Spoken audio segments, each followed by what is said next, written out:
4장 9절에서 10절.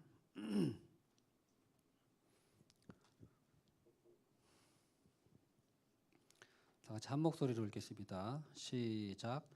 하나님의 사랑이 우리에게 이렇게 나타난 바 되었으니 하나님이 자기의 독생자를 세상에 보내심은 그로 말미암아 우리를 살리려 하심이라. 사랑은 여기 있으니 우리가 하나님을 사랑한 것이 아니요 하나님이 우리를 사랑하사 우리 죄를 속하기 위하여 화목제물로 그 아들을 보내셨음이라. 아멘.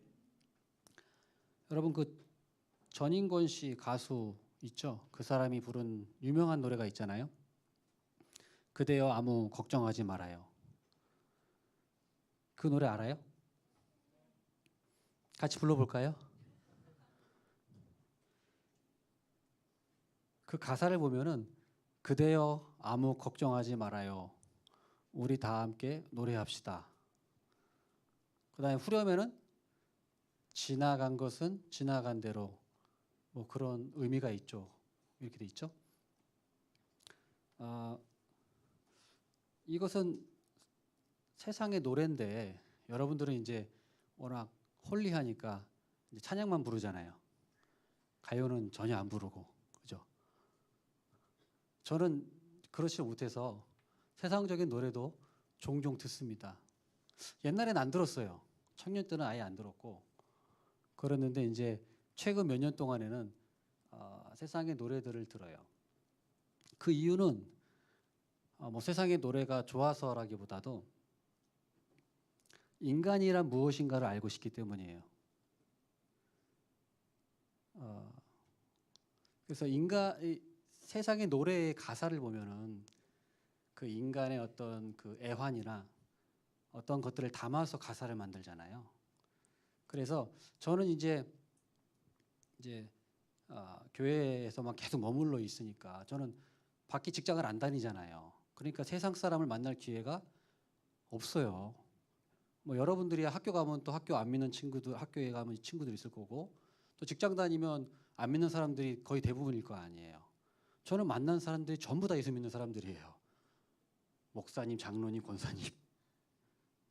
그러니까 예수 안 믿는 사람을 만날 기회가 거의 없어요. 저는.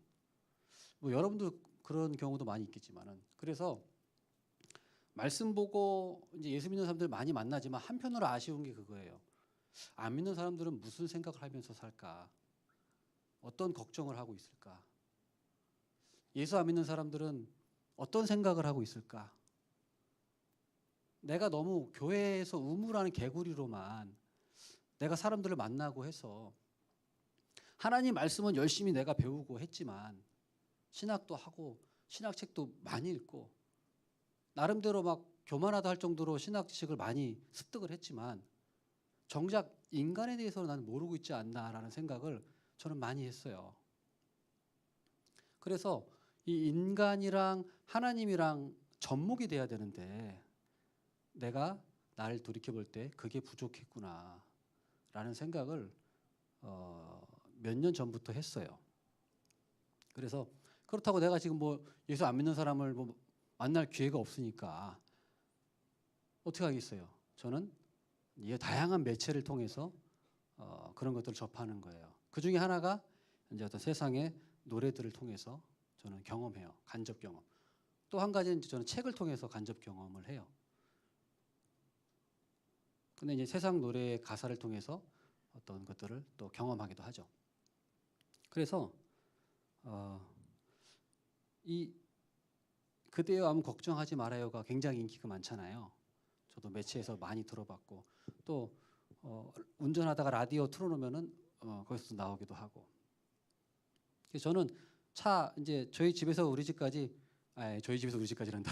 저희 집에서 교회까지 여기가 지금 사실 교회에서 제가 더 많은 시간을 보내고 있기 때문에 사실 우리 집이라 해도 마찬가지죠. 교회에서 우리 집까지 오고 가는 길이 빨라야 30분이에요. 한 40분 정도 보통 걸리는데 가면 이제 라디오를 들어요. 예전에는 이제 사택에 살았으니까 제가 바로 코앞에 집이 있었기 때문에 이제 뭐 차를 별로 탈 일이 없는데 여기 와서는 제가 이제 운전을 하면서 왔다 갔다 교통 이게 차를 타고 다니다 보니까 라디오를 저 일부러 들어요. 어떤 말을 하고 있는지, 세상에서는 어떤 뉴스를 보여주고 어떤 말을 하는지. 그래서 그러기는 어떤 그런 것도 저에게 귀중한 시간이에요. 아무튼 간에 그 전인권 씨의 그대여 아무 걱정하지 말아요는 이 세상의 사람들이 걱정이 참 많구나라는 걸 알려주죠. 그러니까 걱정하지 말아요라는 이 노래가 굉장히 인기가 있고 거기서 사람들이 많은 위로를 받는 거잖아요. 그래서 이 세상은 걱정이 많아요. 세상 사람들은. 그렇다면은 우리 예수 믿는 사람들은 어떨까요? 예수 믿는 사람들은 걱정이 있을까요? 없을까요?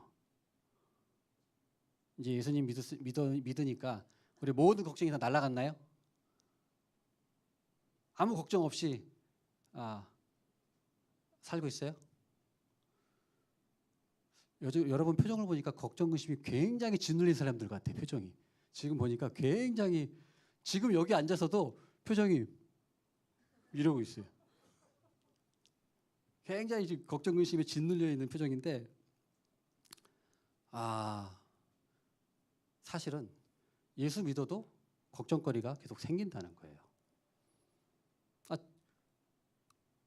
아니 저도 걱정거리가 사실 많아요. 그래서 제가 어떤 걱정이 있냐면은 가정에서 걱정이 있어요. 자녀들 뭐 우리 애들 막 놀고 이러면은 뛰어댕기고 집에서 막 놀거든요. 이제 셋째가 4살이고 셋째가 8살이고 막내가 4살이니까 집을 막 엄청 뛰어댕긴단 말이에요. 그럼 막 다칠까 봐 막 걱정돼요. 남자애들이니까. 그러다가 한 번은 꿈을 꿨어요. 이제 악몽을 꿨어요. 지난주인가? 악몽을 꿨는데 어떤 꿈이냐면은 우리 셋째가 이제 갑자기 높은 난간에서 막 뛰어내린 거예요. 뭐라고 하냐면 아빠 내가 하는 거 잘 봐 하면서 갑자기 뛰어내린 거예요. 난간에서. 뭐야? 보니까 쫙 떨어지고 있어요. 그래서 큰일 났다 이러고 있는데 넷째가 같이 뛰어내리려고 막 이러고 있는 거예요. 야 안돼 안돼 안돼. 잡아내렸어요 내가. 그래서 제 꿈을 딱 깼어요. 그래서 악몽을 꿨어요. 또 우리 자녀들을 생각하면은 학교 생활은 잘 하고 있을까 그런 걱정도 있고 또 누구한테 좀 이렇게 왕따를 당하거나 좀 괴롭힘을 당하거나 또 선생님한테 혼났다는 얘기를 들으면은 또 굉장히 근심이 생겨요. 얼마 전에는 우리 그 셋째 아이가 초등학교 1학년인데 저희 집사람한테 이런 말을 했대요. 저한테 이런 말을 했어요. 아빠, 우리도 아파트로 이사 가면 안 돼요? 그 이야기는 뭐냐? 우리 집은 이제 아파트가 아니거든요. 근데 동네는 전부 다 아파트라. 그러니까 주택은 조금 섬처럼 이렇게 돼 있어요. 우리 집 근처에. 전부 다 아파트예요. 희한하게 우리 동네만 주택이 요만큼 있어요. 근데 거기 사니까 자기 친구들은 전부 다 아파트에 사는 거예요. 그 학교가 바로 우리 집 근처 아파트에 있거든요. 그래가지고 이제 자기는 우리 집으로 바로 안 오고 돌아온대. 애들이 볼까봐. 갑자기 슬퍼지네요. 그 얘기를 제가 우리 집사람한테 듣고서 참 마음이 좀 아팠는데 나한테 얼마 전에 직접적으로 우리도 아파트로 이사 가요. 막 이런 말을 해가지고 저는 그냥 아무 말도 못하고 아무 대답도 하지 않았습니다. 그런 뭐 걱정, 근심 그런 것도 있고 또 가장으로서 남편으로서 내가 우리 가정을 잘 이끌어가야 되고 특히 경제적으로도 뭐 부자는 아니더라도 좀 아이들 뭐 부족함이 없도록 교육이라든가 뭐 이런 것들을 다 제가 책임을 져야 되잖아요. 그런 것들도 굉장히 부담으로 다가오고 또 아버지로서 자녀들을 대할 때 내가 조금 더 인격적으로 대했어야 되는데 좀 더 관심을 갖고 대해야 되는데 그렇지 못한 것 같아서 이제 우리 첫째 둘째는 벌써 고등학생 중학생이니까 이제 사춘기잖아요. 근데 벌써 이제 약간 좀 서먹서먹하기도 하고 말하기가 그런 걸 느끼면서 뭔가 어렸을 때는 안 그랬는데 이제 커가면서 뭔가 약간 거리감을 느끼면서 뭔가 내가 애들 눈치를 보고 있어요. 기분이 좀 어떤가. 조금 내가 더 가까워지고 싶은데 얘는 뭔가 이렇게 좀 약간 벽 같고 뭐 그런 느낌이 좀 있어요. 내가 눈치를 봐요. 우리 첫째, 둘째 애들은. 뭐 그래서 그런 내가 아버지로서 역할을 잘하고 있나 없나 그런 근심, 걱정도 있고. 그 다음에 우리 부모님을 저희가 만날 때는 또 내가 아들로서 잘 해드려야 되는데 효도는커녕 부모님의 어떤 그런 것들을 내가 좀 더 살갑게 또 친절하게 우리 부모님을 대해야 되는데 마음은 굴뚝 같은데 막상 부모님 댁에 가서 얼굴을 대하면 그렇게 잘 못하겠더라고요. 예. 뭔가 잘 힘들어요 하기가. 이렇게 살갑게 대하기 힘들어요. 자꾸 좀 이렇게 좀 무뚝뚝하게 얘기하게 되고. 예? 왜 그런 눈으로 쳐다보세요? 저만 그런 것처럼 그런 게 좀 마음에 있어서 마음이 좀 그러면 힘들 때가 있어요. 그리고 이 우리 사역적인 부분에서 근심하는 거는 우리 또 청년부를 내가 이렇게 담당하고 있는데 혹시 내 부족함으로 인해서 좀 이렇게 여러분들한테 잘 이렇게 여러분들을 좋은 곳으로 이끌어야 되는데 그런 역할을 잘 못하면 어떻게 되나 그런 근심도 있어요. 그리고 또 우리 늘샘교회에서는 제가 또 교구도 맡고 있는데 교구에 또 있는 뭐 장로님, 권사님, 집사님들 또 교구 담당자로서 또 잘 이렇게 역할을 해야 되는데 그것도 내가 좀 소홀히 할 수 있지 않을까, 잘못할까봐 그런 정도 있고. 그 다음에 설교 준비하는 거에 또 약간 걱정 근심이 있어요. 네, 저는 뭐 설교를 뭐 사역하면서 지금 오랫동안 해왔지만은 매주 두세 편씩 설교를 준비하면서 했지만은 준비할 때마다 설교는 항상 준비하기가 어려워요. 예, 그래서 설교 준비가 잘 될 때도 있어요. 근데 안 될 때가 있거든요. 안 될 때는 막 잠이 안 와요. 막 잠이 안 오고 얼마 전에도 좀 그랬어요. 설교 준비가 잘 안 되는 것 같아가지고 저녁에도 자야 되는데 자꾸 이 생각이 돌아가는 거예요. 잠을 자야 되는데 자꾸 이런저런 생각들, 설교 어떻게 해야 되지, 뭘 해야 되지, 어떤 얘기를 해야 되지, 자꾸 이게 계속 이게 생각이 들어 잠을 못 자겠더라고요. 그래서 약간 그 어떤 느낌이냐면 그 작가가 글 쓰는 작가가 마감 시간에 그 쪽지를 뜰 때 그 쫄림 현상이 있죠. 그 마음 그런 약간 느낌이에요. 항상 그 다른 분은 모르 저는 그래요. 항상 그 주일이 이제 다가오면은 항상 시간에 쫓기고 이제 그런 막 째깍째깍하는 그런 쫓기는 느낌 그런 느낌이 들더라고요. 제가 과거에 어떤 걱정과 근심을 갖고 있었나 저를 지금 제가 돌이켜 보면서 여러분들한테 말씀드리려고 해요. 저는 세 가지 악몽이 있거든요. 꿈은 거의 안 꿔요. 저는 거의 안 꾸는데 1년에 몇 번 꾸는데 그중에 제 악몽 꾸는 게 세 가지가 있어요. 첫 번째로는 군대 다시 들어가는 꿈. 네, 나 분명히 나 제대했다고 분명히 나 전역했는데 아니라는 거야. 다시 가야 된대. 그거 끌고 다시 군대로 끌고 들어가. 미치겠는 거예요. 나 제대했어요. 전역증도 주잖아요. 전역증도 있어요. 막 이러고. 근데 그 꿈을 한 30대 중반까지 그걸 1년에 한 번은 꿨어요. 그게 악몽이었어요. 너무 실감이 나가지고 그런 꿈. 그럼 두 번째는 시험 치는 꿈. 시험. 특히 이제 제가 신대원 들어갔을 때 신학대학원. 이제 학교 뭐 중고등학교 다닐 때는 뭐 주로 이제 객관식이 많잖아요. 몰라도 이렇게 찍으면 되는데 이 신학대학원에 들어가니까 거긴 객관식이 아예 없거든요. 전부 다 서술형이라 그 A3 용지 이만한 거에다가 문제 하나 아니면 2개 들어가 있고 그걸 다 채워야 되는 거야. 한 과목에. 그러니까 1시간 넘게 막 계속 이제 그 공부한 거 신학 공부한 거 막 쓰는 거예요. 그리고 과목이 막 10개씩 막 이래요. 대학원인데 막. 그래서 그게 너무 이게 마음에 그 스트레스가 와가지고 그게 악몽으로 이제 시험 쳐서 혹시 뭐죠 그거? F 맞을까봐 그러면 졸업 못하잖아요. 아 졸업 못할까봐 얼마나 저 공부도 열심히 하긴 했어요. 그렇다고 뭐 공부 열심히 하는 건 아니에요. 열심히 했는데 그런 그 불안이 항상 있었어요. 왜냐면은 신대원 다닐 때 공부만 한 게 아니라 공부하고 그때 우리 첫째 둘째가 태어나가지고 저녁에 가면 애들 봐야 되고 그 다음에 주말에는 교회 와서 사역을 해야 돼요. 전도사로. 그러니까 공부할 시간이 좀 부족했어요. 저한테. 그러니까 맨날 이게 마음에 시험 떨어지면 어떡하지 막 그런 그게 있어가지고 그게 저한테 그 2번째 악몽이에요. 시험 치는 거. 그다음 3번째 악몽이 뭐냐면은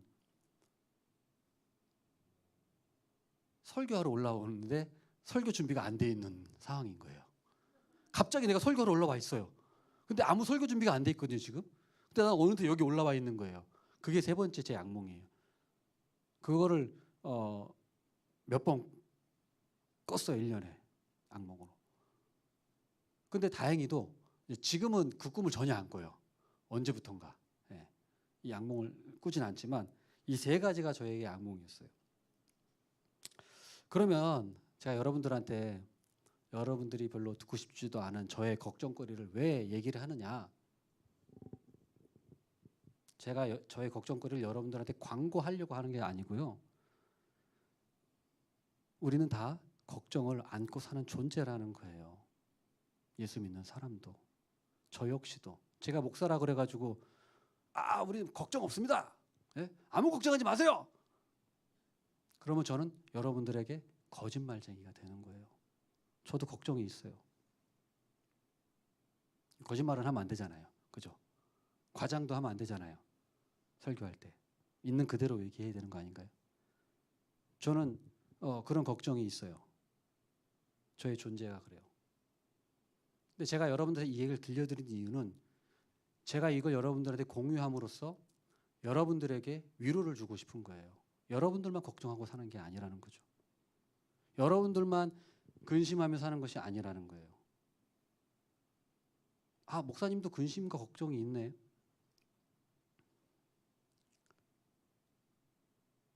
내가 어떤 그 학교 폭력에 관한 책을 요즘 좀 읽고 있는데 학교 폭력을 당한 사람에게 그 위로가 되는 게 가장 뭐냐.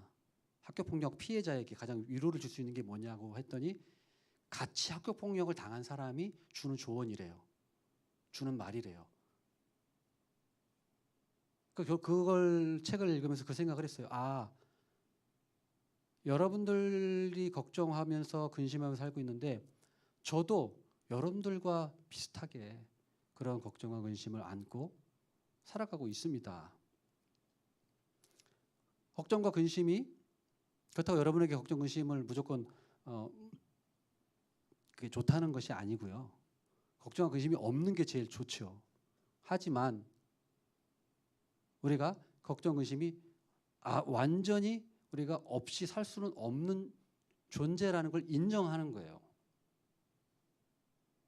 그걸 인정하는 것이 저는 출발이라고 봐요.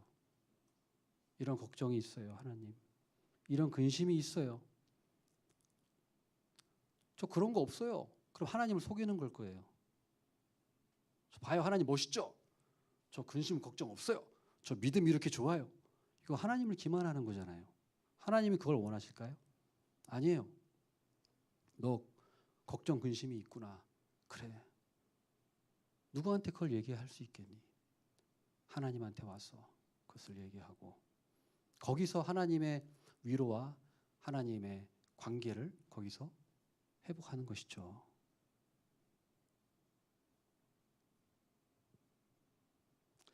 그래서 우리는 그 이상주의자가 돼서도 안 되고요.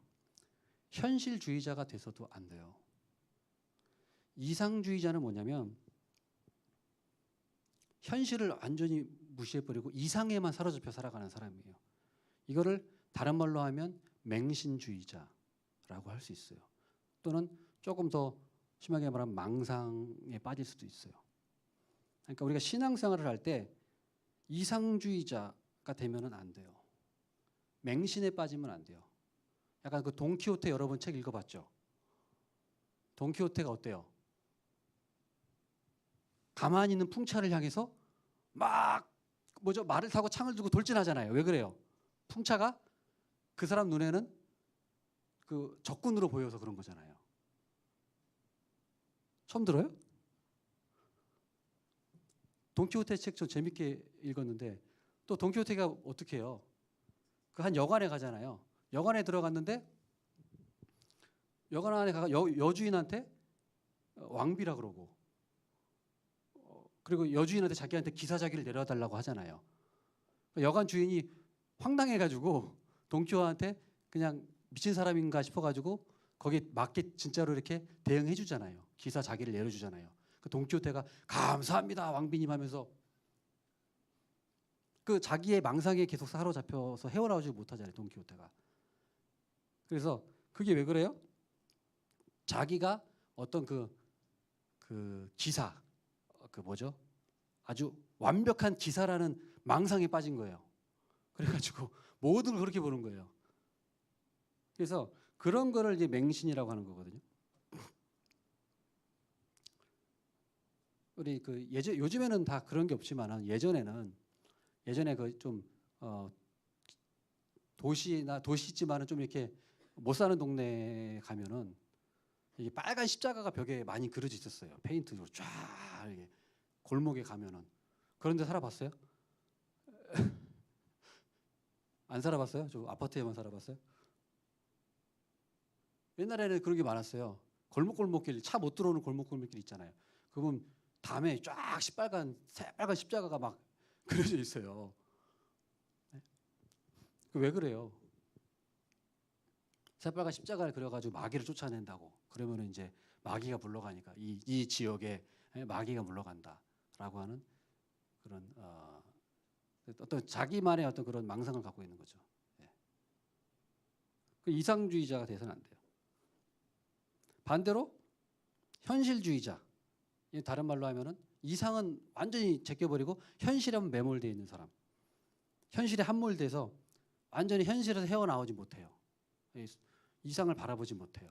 자포자기하고 아무것도 못하고 비관에 빠져 있고 우울하고 모든 게 하기 싫고 이게 비관주의자잖아요.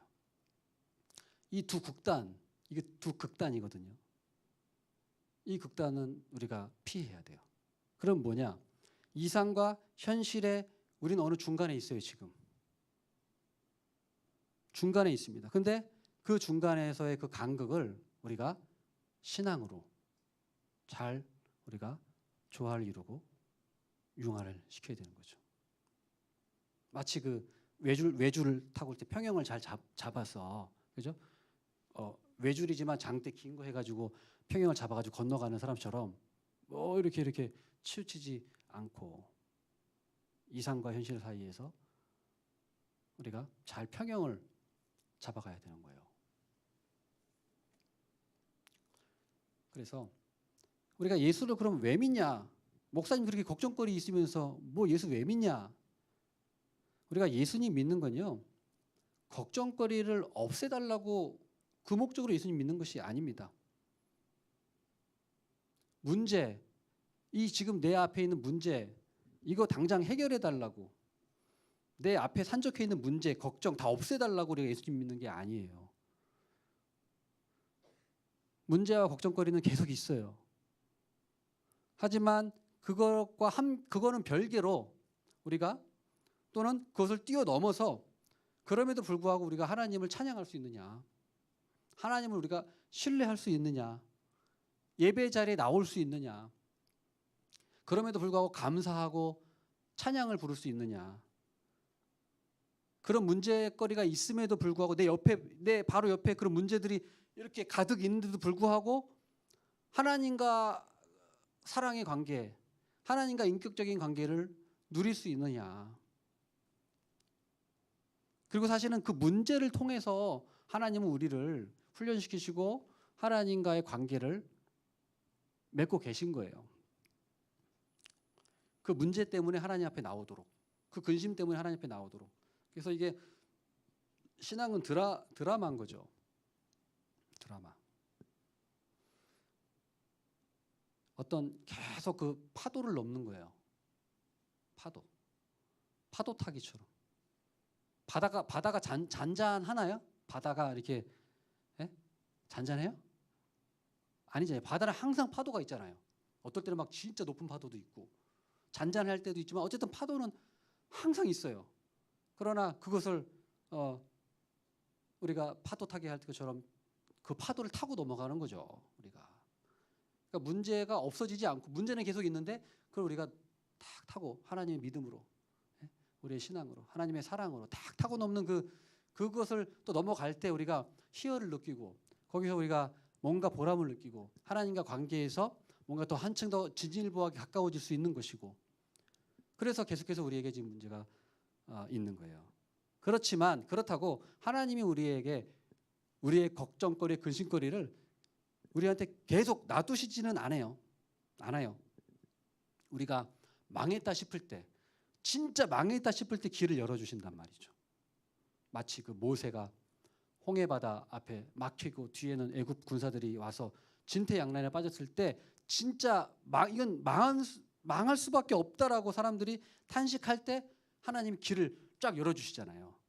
그런 것처럼 우리에도 동일해요. 우리에게 여러 가지 어려움과 걱정으로 인해서 진짜 나 망했어, 이제 나 끝이야, 이건 뭐 어떻게 나 이제 할 수 없어 라고 딱 됐을 때 하나님이 놀랍게도 기적을 열어주셔서 문을 열어주시고 길을 열어주셔서 갈 수 있도록, 그래서 봐라, 너가 못했던 걸 하나님 해주지 않느냐, 하나님이 살아계신다, 그거를 경험하기 위해서 하나님이 그렇게 하시는 거예요.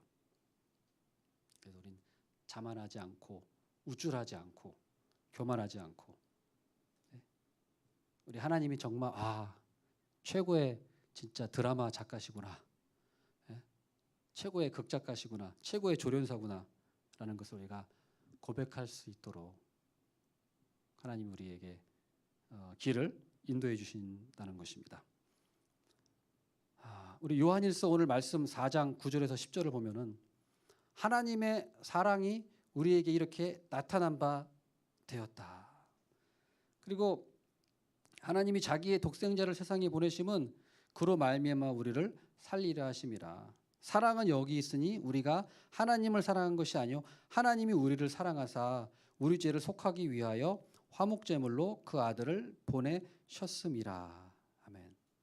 우리가 근심 걱정을 많이 갖고 있지만 이것을 우리가 하나님 앞에 내어놓고 물리칠 수 있는 것은 하나님의 사랑밖에 없어요. 하나님의 사랑. 그런데 중요한 것은 하나님이 우리를 먼저 사랑하셨다는 거. 먼저 사랑했다는 말이 뭔지 알아요? 그게 단지 순서로 말하는 게 아니에요. 먼저 사랑했다는 말은 하나님이 먼저 사랑했고 그 다음 내가 사랑했다는 그 순서가 본질이 아니고, 먼저 사랑했다는 말은 무슨 말이냐면은 아무 조건이 없는 사랑이라는 말이에요. 내가 하나님한테 사랑받을 만한 존재가 아닌데, 하나님 너 100점 맞아야만 내가 널 사랑할 수 있어. 넌 이거 네가 좀 성공해야만 내가 사랑할 수 있어. 이런 조건을 건 것이 아니라 하나님 우리를 그냥 난 네가 사랑스러워. 네 모습 자체로, 네가 숨쉬고 있는 것만 해도 난 너무 좋아. 나는 어제 우리 막내 얼굴을 한 5분 동안 뚫어져서 쳐다봤어요. 5분 동안.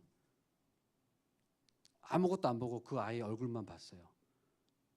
걔는 지 혼자 장난감 가지고 놀고 있었어요. 혼자 막 뭐 차 가지고 놀면서 이래라 저래라 지 혼잣말 하고 있었고, 저는 옆에 누워서 그 아이 얼굴을 빤히 쳐다봤어요. 한번 쳐다보고 말더라고 말고 또 자기 놀더라고요. 왜 그랬을까요? 그냥 너무 좋으니까, 너무 사랑스러우니까 그냥 보고 싶은 거예요, 얼굴이. 하나님이 우리를 사랑하시는 것도 그와 유사하다는 거죠. 그냥 우리 존재 자체로 아무개야, 그냥 너를 내가 사랑한다. 존재 자체로 사랑해. 네가 실수해도 괜찮아. 돈 많이 못 벌어도 괜찮아. 성공하지 못해도 괜찮아. 그냥 너 자체, 너의 존재를 난 너무 좋아하고 너를 사랑해. 이거 아닌가요? 이것이 우리 하나님의 사랑이고 세상과 다른 사랑이고 조건 없는 사랑이고, 이것이 우리가 우리의 근심과 걱정이 있다면 그것을 우리가 주님께 맡길 수 있고 우리가 주님 앞에 다 덜어놓을 수 있는 그 분이 아니겠습니까? 우리가 오늘 여러분들 근심과 걱정들 분명히 많이 있을 거예요. 그런 것들을 우리 하나님께, 하나님의 사랑 앞에 우리가 내어